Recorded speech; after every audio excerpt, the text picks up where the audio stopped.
Alhamdulillah yang paling utama mari sama-sama kita panjatkan puja beserta puji syukur kita kehadirat yang paling fadli yang mana atas limpahan karunia dan anugerah sehingga kita bisa berkumpul bermuajahah di tempat yang insyaallah dimuliakan oleh Allah Subhanahu wa taala. Salawat beserta salam semoga senantiasa tercurah limpahkan kepada paduka Allah Kanjeng Nabi Muhammad sallallahu alaihi wasallam, pada keluarga, sahabat, tabi'in, atau tabi'in, wabil khusus kita yang hadir pada kesempatan siang yang mubarakah ini. Mudah-mudahan mendapatkan syafaat daripada baginda Nabi Muhammad. Fadilatul ulama, para masyaikhul kiram, para hujjah, para tokoh masyarakat, para guru-guru yang kami muliakan, yang mudah-mudahan dimuliakan oleh Allah Subhanahu wa taala. Dan mudah-mudahan guru-guru kita yang hadir pada kesempatan siang hari ini oleh Allah Subhanahu wa taala diberikan kesehatan afiat yang barokah, senantiasa diberikan rezeki yang halal dan barokah, senantiasa diberikan keistiqomahan di dalam menjalankan agama ahli sunnah wal jamaah.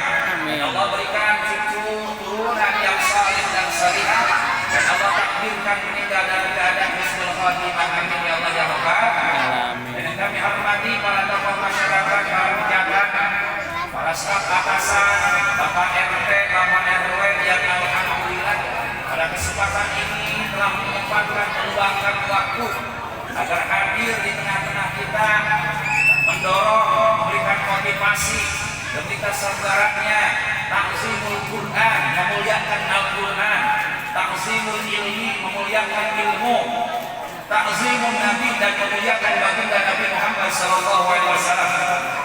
Mudah-mudahan para bapak-bapak, para kesepuhan di balik kesibukan yang luar biasa bisa menyempatkan datang ke majelis ilmu. Mudah-mudahan Allah Subhanahu wa taala memberikan keberlimpahan rezeki yang halal dan barokah. Apabila mempunyai usaha-usahanya tambah berkah, mempunyai rezeki-rezekinya dijadikan yang halal dan barokah, keluarganya dijadikan keluarga yang sakinah mawaddah warahmah. Allah yang Rabbal. Dan tak lupa yang kami hormati sahibul majlis, sahibul bait, kepada Pak Solihun dan Bunda yang mudah-mudahan dimuliakan oleh Allah Subhanahu wa taala. Kepada beliau-beliau inilah dijadikan suatu wasilah dan pelantara bagi kita, mudah-mudahan Pak D dan Bunda diberikan umur yang panjang dan barokah. Amin. Senantiasa diberikan kesehatan, diberikan rezeki yang halal dan barokah. Mudah-mudahan turunannya menjadi keturunan yang salih dan salihah, rumah tangganya menjadi rumah tangga yang barokah. Mudah-mudahan semuanya kita yang hadir di sini mendapatkan syafaat daripada baginda Nabi Muhammad sallallahu alaihi wasallam. Dan tak lupa yang kami hormati, yang kami cintai, para ibu-ibu grup kelompok Roni. Ya, jadi ibu-ibu itu kelompoknya kelompok Roni, rombongan ini ya. Ada Roma, rombongan Mama, tapi insya Allah semuanya jadi Rosa, rombongan ahli surga. Amin ya Allahumma amin ya Rabbal alamin. Dan yang kami cintai, yang mudah-mudahan dicintai oleh Allah, anak-anakku sekalian, santriawan santriawati, ikhwan wa akhwat, yang mudah-mudahan anak-anak kita, remaja ataupun anak-anak, pemuda pemudi di masa depan akan menjadi orang-orang yang membanggakan. Amin. Di masa depan akan menjadi anak yang saleh. Amin. Di masa depan akan berguna bagi agama, nusa dan bangsa. Amin ya Allah ya Rabbal alamin. Karena Nabi baginda Muhammad sallallahu alaihi wasallam pernah bersabda, "Mirasullahi azza wa jalla," di antara warisan Allah Subhanahu wa taala ala abdil mukmin, terhadap hamba-hambanya mukmin. Jadi warisan yang paling hebat bagi orang tua apa, Bu? Apakah mobil yang mewah? Apakah rumah yang megah? Apakah sawah yang berhektar-hektar? Tetapi Allah memberikan warisan yang paling mulia kepada bapak dan ibu adalah abdun, seorang hamba nanti dari turunan ibu yang meneruskan bisa ibadah kepada Allah Subhanahu wa taala. Kalau sekarang bapak ditinggal istri, maka bapak ditinggal istri itu hal yang biasa saja. Akan terputus hubungan antara bapak dan istri, karena tadinya memang bukan siapa-siapa, kecuali memang terikat nanti dengan amal-amal soleh akan kembali di surga. Ketika bapak meninggal, kemudian meninggalkan harta, maka harta-harta terputus daripada bapak. Mobil tidak akan dipakai kembali, motor tidak akan dipakai kembali, rumah yang megah tidak akan dihuni. Tetapi apa yang menjadi warisan bapak ke bawah sampai ke alam kubur adalah anak-anak yang soleh. Mau itu anak soleh ataupun tidak, tetap ada hubungannya dengan orang tua. Karena Nabi mengatakan amalul walad amalul walid. Pekerjaan anak itu pekerjaan bapak. Anak bekerja sesuatu, maka bapak pun akan menuai sesuatu. Ketika bapak meninggal, tahajud kurang rajin. Ketika ibu meninggal, tahajud kagak pernah. Nanti ibu meninggal, duha, ogah-ogahan, baca Quran jarang. Maka ketika ibu meninggal masih di alam barzakh, tiba-tiba malaikat menghadirkan pahala baca Quran. Kata ibu, Masya Allah, ini pahala luar biasa. Saya ketika hidup di dunia tidak pernah baca Al-Quran, malaikat. Oh, ini adalah anak cucumu yang meneruskan membaca Al-Quran, maka sekarang pahalanya dapat kepada orang tua. Alhamdulillah. Kemudian ketika maju lagi ke tempat yang nikmat, ada melihat pahala yang luar biasa, ada pahala tahajud. Ketika ditanya oleh malaikat, wahai bapak ibu, ini pahala tahajud. Kata ibu dan bapak, saya menyongsong tidak pernah tahajud. Kalau malamnya cuma huyu aja, cuma kencing doang, bangun kencing seperti itu. Ini kok ada pahala tahajud? Kata malaikat, ini amalan yang beristiqomahkan. Sekarang anak cucu ketika di dunia senantiasa melaksanakan tahajud, pahalanya dapat. Masya Allah. Jadi ibu kurang amal, tetapi anaknya dididik dengan baik, ditarbiyah dengan baik. Ketika ibu meninggal dapat pahala Senin Kemis. Ketika ibu meninggal dapat pahala sholat duha. Padahal di dunia jarang sholat duha, di dunia jarang baca Al-Quran.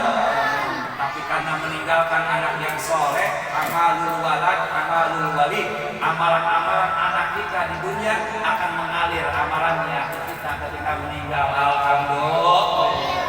Tapi sebaliknya ibu, ketika ibu ngaji terus di alam dunia, bapak rajin tahajud, bapak rajin duha, tapi lah kok ketika meninggal, malaikat apa ini? Tiba-tiba malaikat ngecut, tiba-tiba malaikat mukul, tiba-tiba malaikat membanting. Saya ini orang suka sholat, malaikat engkau menyakiti aku ini tukang ibadah, aku selalu ngaji. Hei, kamu memang ibadah, kamu memang sholat, tapi anak melihat di pertigaan sedang mabuk. orang-orang pada ngaji, mereka tidak sholat. Di sana anak-anak berjamaah, main qasidah, baca sholawat. Lihat anak-anak main gawe, mabuk-mabukan, main wanita, bahkan COD daging mentah. Alhamdulillah ini, masya Allah, banyak sekarang ya anak-anak pemuda, wanita-wanita, bahkan sebagian wanita dan pemuda-pemuda sekarang sudah dekadensi moral, akhlak-akhlaknya sudah jauh daripada aturan-aturan Islam. Alhamdulillah ini Bu ya, awas hati-hati. Maka mendidik anak itu seperti mendidik musuh sebenarnya. Kalau kita mendidik musuh bisa baik, maka bisa baik. Tetapi kalau didiamkan, musuh akan menjadi musuh. Na'udzubillah. Maka itu Bu, Nabi mengatakan ada 4 perkara yang bakal membuat ibu dan bapak bahagia. Kalau mungkin bapak bahagia itu yang pertama dengan zaujatun sholihah, istri yang sholihah. Yang kedua auladuhu abroron, anak-anak yang baik. Yang ketiga wa ulatuhu sholihin, perkumpulan orang soleh. Yang keempat adalah ayyakuna rizquhu fi biladihi, punya rezeki tetapi tidak jauh-jauh mencarinya, dekat dari rumah, dekat dari keluarga. Maka kalau bapak punya istri yang baik, istri yang abdi, istri yang solehah, kemudian punya anak yang soleh dan solehah, itu nikmat yang sempurna. Betul apa tidak? Bapak hadir, halo Pak, Ustaz, halo. Moga Pak majikan solehah, anak soleh-soleh, yakin irit duit, benar tak?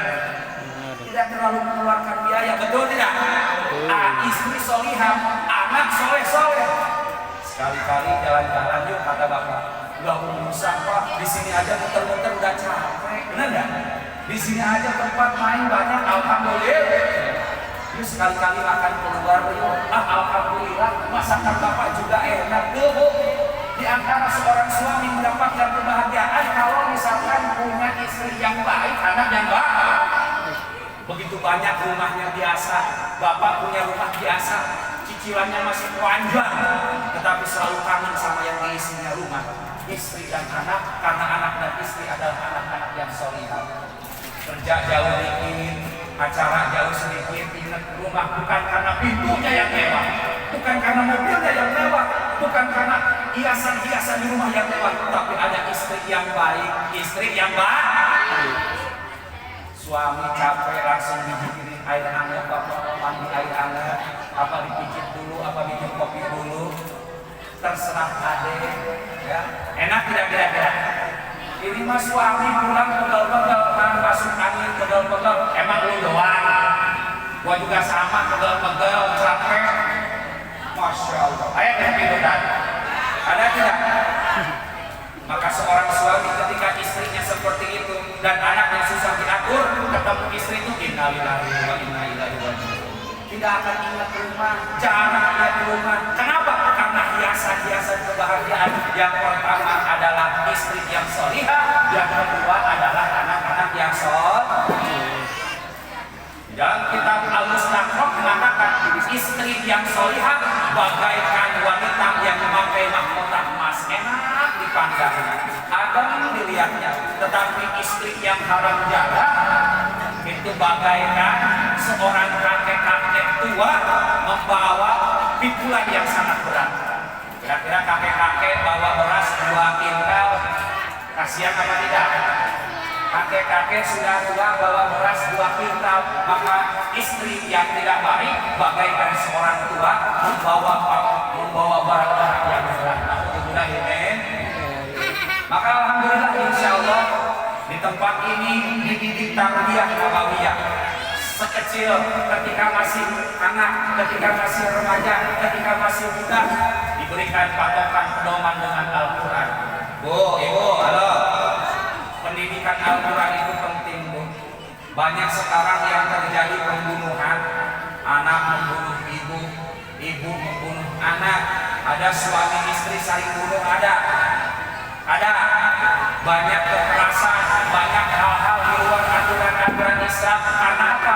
Pendidikan agama yang nol, pendidikan Al-Qurannya nol. Tapi coba kalau sedini mungkin dididik dengan Al-Quran, dididik dengan agama, mau jadi apapun akan menjadi orang-orang yang terarah. Mau jadi apapun akan selalu ingat sama Al-Quran. Mau jadi apapun akan selalu tahu jalur dan tujuannya. Maka jangan sampai lelah ibu. Ibu, ta'atul walad bil walid wajibun. Taatnya seorang anak terhadap orang tua wajib. Walakin ta'atul walad bil walid aujab. Tetapi taatnya ibu terhadap anak lebih wajib. Awas. Anak taat ke ibu wajib. Seorang anak berbakti kepada orang tuanya wajib. Ada yang lebih wajib, yaitu berbaktinya ibu kepada anak ibu. Maksudnya gimana Pak Ustaz? Dididik dengan baik sekecil mungkin. Kecil itu dididik, ditarbiyah, diajarkan Al-Quran. Itu adalah berbakti ibu terhadap anak. Berbakti ibu terhadap anak. Ulama mengatakan di antaranya kasih nama-nama yang bagus. Nama yang bagus ini jadi doa, Bu. Jadi doa. Ya. Nama-nama yang cakep, karena nama-nama ini adalah harapan. Sebagaimana di kitab Tarikh disebutkan, Nabi waktu itu ingin memeras susu kambing. Ketika Nabi memeras susu kambing, kemudian minta tolong kepada sahabat, wahai sahabat, adakah yang mau membantu memeraskan susu kambing?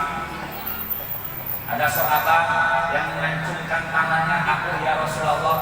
Kata Nabi, engkau namanya siapa? Saya namanya Murrah.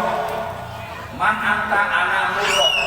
Ya Rasul, nama aku Murrah. Murrah itu kalau bahasa Arab, bahasa Sunda itu artinya pahit. Artinya apa? Pahit.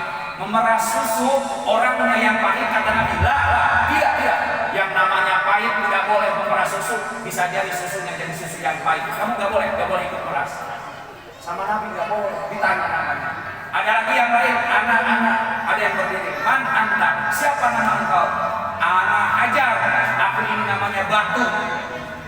Waduh, Batu. Kata Nabi tidak boleh. Karena batu ini keras, kemungkinan tidak akan bisa mengeluarkan air susu. Kamu namanya berpengaruh. Sono. Ada lagi yang lain, siapa nama kamu? Yang terakhir namanya Sahal. Sahlun, artinya Sahal itu adalah muda.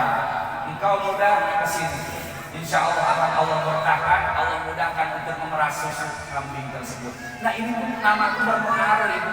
Jangan asal cakep, jangan asal indah, tidak tersusun namanya. Masya Allah, banyak sekarang nama-nama asal kedengarannya cakep, asal kedengarannya indah, maknanya tidak tahu. Ustaz kalau pakai bahasa Sunda, pakai bahasa Jawa boleh. Yang penting mempunyai makna yang cakep. Ya, saya punya ahli majlis ya, di daerah situ dekat rumah, orang Jawa. Anaknya itu namanya Manuto. Anaknya namanya Manuto. Kata saya, sinten Mas, ini nama-nama anaknya siapa? Manuto. Panjangan siapa? Manuto Rasulullah. Manuto Rasulullah. Dari mana itu keterangannya? Bagus dari Al-Quran. Ati'ullaha wa ati'ur Rasul. Taatlah kepada Allah dan taatlah kepada Rasul. Ikutlah kepada Allah dan ikut kepada Rasul. Bahasa Jawanya apa? Manut. Jadi manuto kepada Allah dan manuto kepada Rasul. Boleh tidak boleh cakap. Ya, itu. Banyak nama-nama yang bagus, banyak nama-nama yang baik, itu adalah doa. Maka boleh pakai bahasa Sunda, pakai bahasa Jawa. Yang penting nama itu mempunyai makna yang baik. Terutama kalau minta sama guru, mintalah sama guru, mintalah sama kiai. Insya Allah nama tersebut mempunyai keberkahan. Amin ya Allah ya Rabbal. Suatu hari pernah ada yang datang kepada Umar bin Khattab. Umar bin Khattab ketika berkumpul, datanglah seorang tamu. Assalamualaikum ya Umar, Khalifatul Mukminin. Selamat dan salam keberkahan untuk engkau wahai Umar. Siapa nama kamu? Ditanya oleh Umar. Namaku Jamroh. Siapa namanya? Jamroh. Jamroh itu artinya bara api. Jamroh itu bara api. Masya Allah, kata Umar bin Khattab. Kemudian Muhammad Ismu Abi, nama bapak kamu siapa? Abi Syihab, ayah ini Syihab, artinya opor. Sudah namanya bara api, bapaknya obor, rumah kamu di mana? Zatul Lazo. Di mana? Di jurang api. Zatul Lazo itu neraka. Umar bin Khattab langsung marah, kau segera pulang, rumahmu kebakaran. Begitu pulang ternyata benar rumahnya kebakaran. Masya Allah. Maka nama itu berpengaruh. Nama yang baik akan membawa kehidupan yang baik. Amin ya Allah ya Rabbal. Amin ya Allah ya Rabbal. Yang alhamdulillah pada kesempatan hari ini kita bertahniah disunahkan mengucapkan selamat tahun baru Hijriah 1446. Itu sunnah, Bu. Jadi kalau kata teman-teman selamat tahun baru Hijriah ya 1446. Kata Imam Bajuri disebutkan setiap perayaan Islam yang menggembirakan, yang menjadi pengingat itu disunahkan untuk saling mengucapkan kegembiraan. Marhaban, selamat tahun baru Islam, tahun baru Hijriah. Jika ada status-status yang seperti itu bagus, mengingatkan. Jadi acara pawai obor itu bukan tradisi, tetapi sebagai pengingat.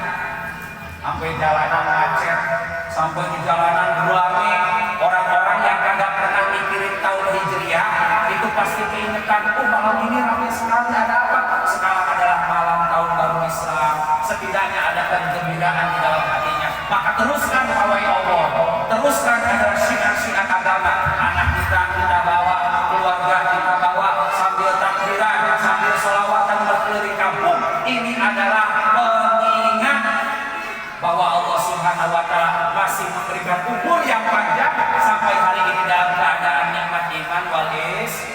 Amin ya Allah ya Rabbal. Bu, kata Nabi, yang paling cakep umurnya itu bukan yang panjang umurnya, tetapi yang umurnya pendek membawa keberkahan. Jadi umur itu kayak dompet, kayak apa, Bu? Kayak apa, Bu? Dompet ada yang kecil, Bu, ada yang gede. Mendingan yang kecil, yang gede, Bu. Yang isinya. Ibu udah dijawab lah, ya. Justru itu nanti jawabannya. Dompet itu ada yang kecil, ada yang gede, betul. Ada yang kecil, ada yang besar. Ada dompet yang kecil, dalamnya itu tebal sama uang. Ada ATM, ada surat-surat emas. Di dalamnya uang yang sangat tebal sampai dompet kecil tersebut jadi keras, kadang-kadang rusak. Ini yang paling cakep, umurnya kecil, umurnya sedikit tapi oleh-olehnya banyak. Ada lagi dompet yang gede berbentuk tas, ya, talinya itu modelannya emas sampai semeter panjangnya juga. Tapi yang tebal dalamnya itu tisu sama cangkang caur, gitu. Dapat dari mana? Biasa, malah dari pengajian dimasuk-masukin. Itu adalah tanda umur apa? Yang tidak barokah. Umur diberikan panjang tetapi tidak ibadah. Alhamdulillah. Maka kita mohon mudah-mudahan diberkahkan dengan ilmu yang barokah dan pemahaman di dalam mengaji. Amin. Bareng-bareng Rabbi zidni ilman warzuqni fahman. Ya Allah, berikanlah tambah ilmu agar sempurna melaksanakan ibadah. Warzuqni fahman. Ya Allah, berikanlah nikmat memahami ilmumu agar semakin sempurna. Amin ya Allah ya Rabbal. Bu, Ibu, minta ilmu, minta ditambah ilmu, kemudian minta supaya nikmat ibadah. Kalau sholat sudah nikmat, sakit pun bisa sembuh, betul? Ibu pernah merasain sholat yang nikmat? Begitu nikmat, sholat duha cuma 2 rakaat tapi nikmatnya luar biasa. Kadang-kadang sholat tahajud 20 rakaat tidak terasa. Ketika takbir merasa ringan, maka ibu sudah mendapatkan kenikmatan. Kalau ketika takbir ibu berat, ibu teruslah merasa teruslah hadir ke pengajian dan doa ini. Saya dulu, Bu, saya mungkin baru sekarang. Dulu itu sholat itu berat hawanya, Bu. Sulit, angel sholat itu. Masya Allah, mengangkatkan tangan berat, ketika berdoa berat, ketika sujud berat. terus berdoa kepada Allah, akhirnya diberi kenikmatan. Karena pada dasarnya semua ibadah itu nikmat. Dulu ada cerita Mas, ada santri wanita menikah dijodohkan menikah. Pade ada santri wanita dijodohkan, kagak mau bareng, tidurnya kagak mau bareng sama ibunya, terus pengantin wanita. Walhasil cuma 1 kali bareng, dipaksa oleh orang tuanya semalam bareng, akhirnya rukun bareng-bareng kemana-mana. Kenapa? Karena sudah menikmati ibadah. Jadi ibadah kalau sudah merasa nikmat itu luar biasa. Cari kenikmatan di dalam ibadah, cari kenikmatan di dalam Al-Quran, maka akan membawa keberkahan anak dan turunan. Amin ya Allah ya Rabbal. Karena pada dasarnya kita itu seperti anak kecil. Saya mau nanya ibu-ibu ketika memandikan anak kecil, apakah pengen bikin nangis apa biar anak sehat? Ibu mandiin anak kecil dimandiin sama ibu, mau nangisin anak kecil apa bikin sehat? Bikin sehat. Anak kecil ngerti nggak kira-kira? Anak kecil ngerti tidak mengerti. Tapi kalau anak yang pintar mengerti, dimandiin diam, dikasih diam. Tapi kalau anak yang kecil yang tidak mengerti pasti bakal lalu-lalu. Begitupun Bu, kita ini tadinya tidak tahu, sekarang tahu. Kita ini tadinya tidak paham, sekarang mengaji jadi paham. Bagaikan anak kecil dibawa ke dokter sakit pasti nangis. Kenapa? Karena disuntik itu sakit, disuntik itu mengerikan. Tapi ibu, ketika ibu sakit dibawa ke dokter senang apa tidak? Ibu sakit dibawa ke dokter senang apa tidak? Kenapa? Karena mau sembuh. Bahkan ketika dokter menyiapkan jalurnya, ibu secara refleks langsung melorotin celananya, betul? Biar cepat disuntik, biar cepat sembuh. Nah ini makanya hakikat kenikmatan daripada Allah Subhanahu wa Ta'ala. Yang pertama diberikan keluarga yang soleh dan salihah, kemudian turunan yang soleh dan salihah. Amin ya Allah ya Rabbal.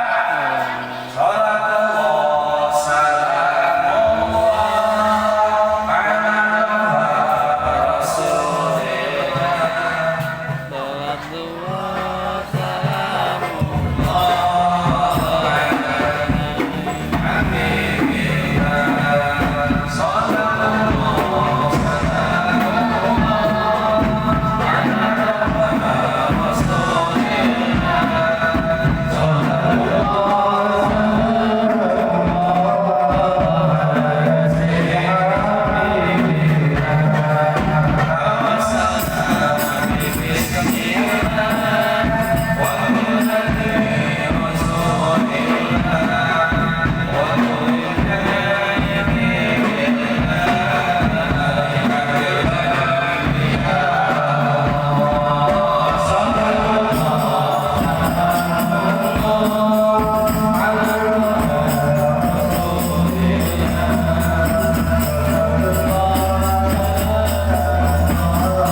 lagi nyanyi-nyanyi di kamar mandi. Salatullah salamullah ala Rasulillah. Sedang nyanyi-nyanyi di kamar mandi. Bahkan menurut riwayat qasidahnya itu qala al-badru alaina min saniyatil wada. Ya, jadi di kamar mandi itu anak itu baca qala al-badru alaina min saniyatil wada. Oleh bapaknya diomelin, anaknya dipukul, anaknya dijewet ketika di kamar mandi. Apa bapaknya katakan? Hei anakku, di dalam kamar mandi tidak boleh baca Al-Quran. Anaknya nangis sejadi-jadinya. Ibunya datang, kemudian ibu mengatakan kepada bapaknya, wahai bapak, kenapa engkau jewet anakmu ini? Anakmu ini baca Al-Quran di kamar mandi. Memang baca apa? Tola al-badru alaina min saniyatil wada. Itu bukan Al-Quran bapak, itu qasidah sholawat. Masya Allah, kata bapaknya yang nangis. Bapak lalu kenapa nangis? Saya selama sholat selalu baca tola al-badru, disangkanya Al-Quran. Wah, Masya Allah, kebelingan. Ya, anaknya hafal surat ngebeling ada anaknya hafal surat Al-Kahfi, ibunya rajin ngebeling. Maka ibu kalau pengen tarbiyah anaknya yang soleh, ibu juga mudah-mudahan sedikit-sedikit bisa menjadi hamba yang soleh dan solehat. Amin ya Allah ya Rabbal. Mudah-mudahan kita doakan para anak-anak yatim dimuliakan oleh Allah Subhanahu Wa Taala. Ada amalan yang baik nih, Bapak kira-kira pengen rezeki lancar nih ya Pak? Pak pengen rezeki lancar, Pak Nek pengen rezeki lancar, Pak RT pengen banyak duit, Pak RT pengen banyak duit, Bapak pengen banyak duit. Ada amalan di tanggal 10 Muharram, banyak disebutkan dalam kitab Sirrul Asrar, dalam kitab Kanzul Mujah, Nahjul Hidayah, Tausiqul Nihayah, disebutkan ada amalan yang bisa mendatangkan rezeki. Di tahun ini tidak akan bokeh, di tahun itu tidak akan kekurangan uang. Mana? Man wassa'a ala iyalihi yauma asyura wassa'allahu alaihi sanatihi. Barang siapa bapak-bapak yang melebihkan memberi hadiah kepada istrinya, kepada mertuanya, kepada orang tuanya, maka di tahun itu Allah bakal menurunkan rezeki sebanyak-banyaknya. Amin. Jadi bapak kalau lagi punya uang kasih istri hadiah di tanggal 10 Muharram, tanya bojo, pengen apa bojo? Apa pengen emas 5 kilo? Apa mobil Brio? Apa kita ngebaso? Baso aja ya. Ini tanya, kalau rezeki pengen mudah, kata Imam Sufyan bin Uyainah, saya sudah mencoba 50 tahun, 60 tahun memuliakan istri di tanggal 10 Muharram, itu rezekinya melimpah ruah. Amin ya Allah ya Rabbal. Makanya suami nanti kasih tahu sama ibu. Cuma ibu rata-rata kalau dikasih suami suka nolak kalau tidak sesuai betul. Suami pengen kasih surprise istri. Hari anniversary, check out di Keranjang Kuning, ya, di-download dulu Shopee-nya. Kan kalau ngomong kan nggak kejutan. Harinya dicari sendiri. Dapatlah baju toko-toko warna hitam putih. Ada lebah-lebahnya gitu. Wah ini kayaknya cakep. Dibungkus, dipaket dengan indah, dibungkus dengan kitab, dikasih hadiah kepada ibu. Ibu kalau kurang agama, ibu kalau tidak mengerti, pasti ibu bisa menyakiti hati suami. Apaan yang kayak gini? Tidak suka, dibeli, tidak sesuai, sono dibuang. Maka itu termasuk menyakiti hati suami. Tapi kalau ngaji mau nih, ibu ya, saya ajarin. Kalau suami ngasih apapun ibu terima. Begitu dibuka baju yang kotor-kotor, masya Allah. La haula wala quwwata illa billah. Ini mah nggak ada di CCM juga, nggak ada di Anissa. Ya iya di Anissa. Ini luar biasa bapak, cakep luar biasa. Makasih hatur nuhun. Maka ibu langsung pakai, nyuci ibu pakai, memasak ibu pakai, tidur ibu pakai, kondangan ibu pakai, biar suami itu demen, seneng. Tapi ibu harapannya dipakai tiap hari biar cepat rusak. Kalau udah rusak beres nanti dipakai lagi. Tapi jangan diomongin bu, jangan nyakitin suami. Gimana caranya biar pakaian cepat rusak? Mandi di bawah, tidur di bawah, ngejemur dipakai, nyuci dipakai, biar cepat rusak. Suami terkesan malah diberikan satu kode. Ya bu, jadi jangan sampai menyakiti hati suami dengan perkataan. Hijrah ini sudah tidak ada, nabinya sudah meninggal, tetapi yuk ibu-ibu kita hijrah. Jangan sampai ibu tidak bisa hijrah dari ruang tengah ke tempat makan untuk membawakan makanan untuk suami. Karena bu dengerin bu, pengen barokah bu, pengen rumah tangga berkah. Nabi mengatakan kulu jami'an, makanlah bareng-bareng. Wa inna fil jamaah barokatuh, karena sesungguhnya di berjamaah itu adalah keberkahan. Awas bu dengerin. Pengen rumah tangga barokah, sampai sekarang rumah tangga puluhan tahun, pengen supaya barokah, makan harus bareng, diusahakan sama istri. Jadi kalau di rumah bapak, kalau bisa makan di rumah, pulang ke rumah, makan sepiring berdua sama istri itu berkah. Kata Nabi, kulu jami'an, makan bareng-bareng sama suami, wala tafarraqu, janganlah berpisah-pisah. Biar punya rumah satu piring, awas. Ini mah kembali bapaknya di bawah, ibu di kursi. Ada. Kadang-kadang masing-masing ibu udah makan duluan, bapaknya kagak gitu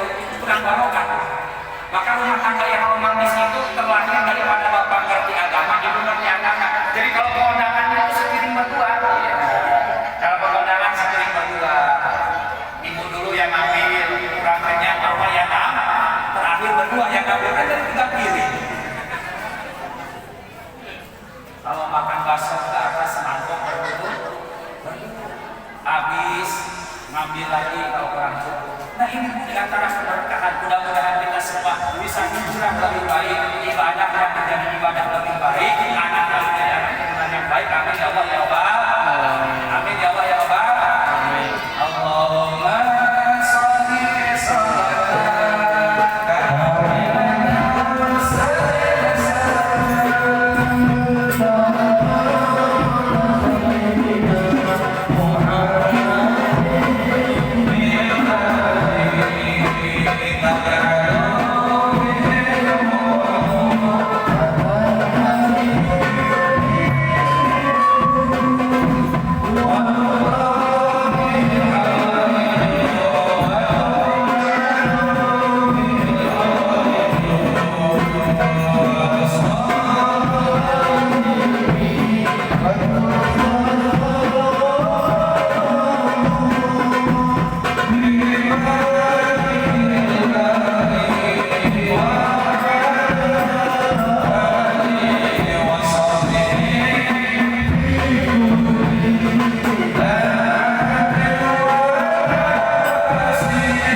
sebagaimana kemuliaan daripada Al-Hamdulillah Al-Qadada kalau tidak salah. Insyaallah mudah-mudahan Fathul artinya membuka hati. Mudah-mudahan bisa membuka hati keluarga dan anak kita, amin. Hatinya bisa terbuka menjadi anak yang saleh dan salehah, amin. Mudah-mudahan menjadi ahli Quran. Barakati syafaatul Rasulillah atas niatil madrasah di madrasah Fathul Qulub. Al-Fatihah. Bismillahirrahmanirrahim. Alhamdulillahirabbil alamin arrahmanir rahim maliki yaumiddin. Iyyaka na'budu wa iyyaka nasta'in ihdinas siratal mustaqim siratal ladzina an'amta 'alaihim ghairil maghdubi 'alaihim. Cukup sekian yang bisa saya sampaikan. Kurang lebihnya mohon maklum. Ada Allah wa ya ajmain. Wassalamualaikum warahmatullahi wabarakatuh.